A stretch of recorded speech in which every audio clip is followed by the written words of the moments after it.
10 years of marriage changes you. The laughter gets quieter, the silence is louder. Mia and I agreed we needed something small, something quiet, a break. We weren't falling apart, but something was slipping.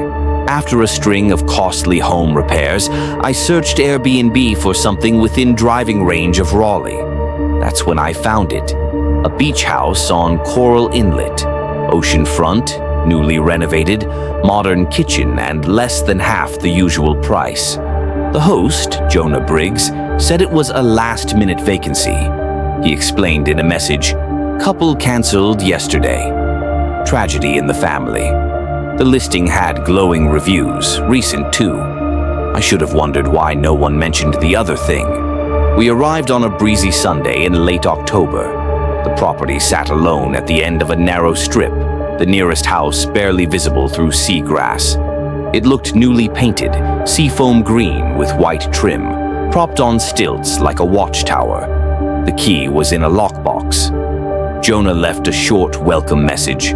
"Please be respectful of quiet hours, especially after 10:13 p.m. The odd specificity stood out, but I shrugged it off. The first 2 days were peaceful. We walked the dunes, watched seagulls dive, grilled shrimp. At night, we left the sliding door cracked so we could hear the waves. But the third night changed everything. Around 1:15 a.m., thunder shook the windows. I awoke to Mia gripping my arm, eyes wide. "Did you hear that?" Then we both heard it. A voice. It was faint, hoarse, coming from the vents. A slow whisper, dragging syllables like wet cloth across tile. "Go back." I killed the lights. We stood frozen, listening. The voice faded. We checked every vent. Nothing. In the morning, a wet handprint was smeared across the inside of the microwave door. Just one. 5 long fingers, no drips, no trail. The floor around it was dry. We hadn't even used the microwave. I texted Jonah, "Hey, your listing mentioned security cams. Could you check the footage from last night?" He replied hours later.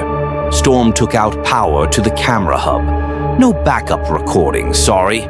Probably just condensation." That night, the weirdness deepened. At exactly 10:13 p.m., the bathroom mirror cracked. No sound, no pressure. Just a single jagged line through the center, like something had stared hard enough to split it. I turned off all the lights and waited with a flashlight. Around 2 a.m., the back door handle twitched. Not rattled, twitched. Like someone testing it with deliberate fingers, the flashlight flickered on its own. A surge of static hummed in the air. From somewhere in the house, inside this time, came the sound of bare feet slapping tile, moving quickly toward the kitchen. But when I stepped into the hallway, it stopped. Nothing there, nothing at all. Mia wanted to leave. I said we'd stay one more night to understand. The 5th night, I placed a wine glass on the tile by the back door, just to see. At 1:03 a.m., I woke to a soft clink. The glass was rolling slowly in a circle. No wind, no tremor, just moving. When I picked it up, the base was wet, and underneath, a tooth. A human molar, yellowed, cracked, still warm. We left at dawn, but here's the thing. Our phones. Photos. Gone. Every image we took from that house was wiped. Only one remained. A blurry shot of Mia asleep in bed, taken from the corner of the room. Neither of us took it. When I contacted Airbnb, the listing had disappeared. I looked up Jonah Briggs. No license under that name. The address? Listed as condemned since 2004. Burn damage, structural collapse.